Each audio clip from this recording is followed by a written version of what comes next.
وعلیکم ورحمۃ اللہ وبرکاتہ۔ محترم حضرات، آج میں ایک حدیث پڑھ رہا تھا جو بڑی خوبصورت حدیث ہے اور بڑی زبردست بھی ہے، اور مجھے بہت ہی اچھی لگی۔ سوچا کہ آپ لوگوں سے میں یہ حدیث شیئر کرتا چلوں۔ اللہ کے نبی صلی اللہ علیہ وسلم نے صحابہ رضی اللہ تعالی عنہم اجمعین سے ارشاد فرمایا، رمضان کے مہینے میں کسی روزے دار کو اگر تم میں سے کسی نے افطار کرا دیا تو اس کے اللہ تعالیٰ سارے گناہ معاف کرے گا اور اسے جہنم سے آزادی نصیب فرمائے گا۔ یہاں تک تو ہم لوگ سب جانتے ہی ہیں۔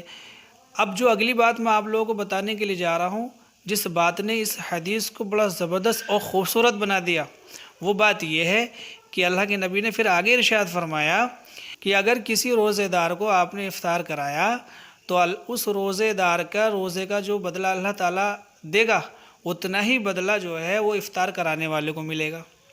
یہ بات مجھے بڑی اچھی لگی، اور بڑی خوبصورت حدیث ہے، یہ بڑی زبردست بات ہے حدیث کی، کیونکہ سارے گناہ کا معاف ہونا، جہنم سے آزادی کا نصیب ہونا، یہ تو ہم لوگ کو معلوم ہی ہے زیادہ تر، لیکن جو اس حدیث کی سب سے خوبصورتی والی بات ہے وہ یہی ہے کہ جتنا ثواب اس روزے دار کو ملے گا اتنا ہی ثواب افطار کرانے والے کو ملے گا۔ یہ سب سے خوبصورت بات ہے۔ اچھا، اس کے آگے اللہ کے نبی صلی اللہ علیہ وسلم نے ارشاد فرمایا، صحابہ کے پوچھنے پر صحابہ نے ارشاد فرمایا کہ اللہ کے نبی، ہم میں سے کوئی ایسی استطاعت رکھتا نہیں، ہم میں سے بہت سے ایسے ہیں جو روزہ دار کو افطار نہیں کرا سکتے۔ تو اللہ کے رسول صلی اللہ علیہ وسلم نے ارشاد فرمایا کہ افطار کرانے کا مطلب یہ نہیں کہ بھر پیٹ آپ نے کھانا ہی کھلانا ہے۔ آپ کے اندر اگر اللہ نے اتنی وسعت دے رکھی ہے، استطاعت دے رکھی ہے، تو آپ جو ہے اس کو بھر پیٹ کھانا بھی کھلائیے، اور اگر اتنی استطاعت نہیں ہے تو آپ اس کو ایک گھونٹ کم سے کم پانی ہی پلا سکتے ہیں۔ تو میں سمجھتا ہوں آج کے سمے میں جو ہے کوئی اتنا غریب تو ہے نہیں کہ تو اب آپ مجھے یہ بتائیے کہ اگر ہم اسی طریقے سے تمام روزے دار کے روزہ افطار کرائیں، کچھ نہ کچھ دیں، تو ہمیں کتنے روزوں کا ثواب مل جائے گا؟ اب آج کے وقت میں آپ یہ دیکھ لیجئے کہ پڑوسی کو معلوم ہوتا ہے کہ ہمارا پڑوسی کتنا طاقتور ہے، وہ کتنا کمزور ہے ہر اعتبار سے۔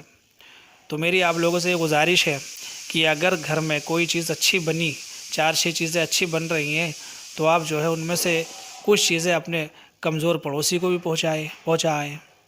اگر آپ افطاری کا سامان خرید رہے ہیں بازار میں جا کر کے، تو آپ جو ہے 1-2 چیزیں اس میں تو اضافہ کر لیجئے، تو آپ کسی کے گھر بھیج دیجئے جو آپ کو لگتا ہے کہ یہ ہمارے پڑوسی کمزور ہیں۔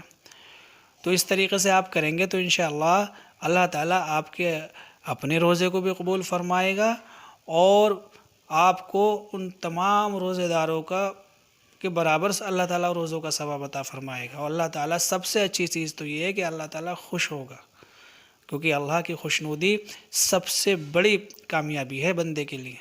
جس سے اللہ خوش ہو جائے، اس کا تو کہنے کیا ہے، اس کا ٹھکانہ ہی کیا ہے۔ اور جبکہ اللہ نے خود فرما دیا کہ روزے دار کا بدلہ میں خود ہوں، جسے اللہ مل جائے گا تو اسے تو کسی چیز کی ضرورت ہوگی نہیں۔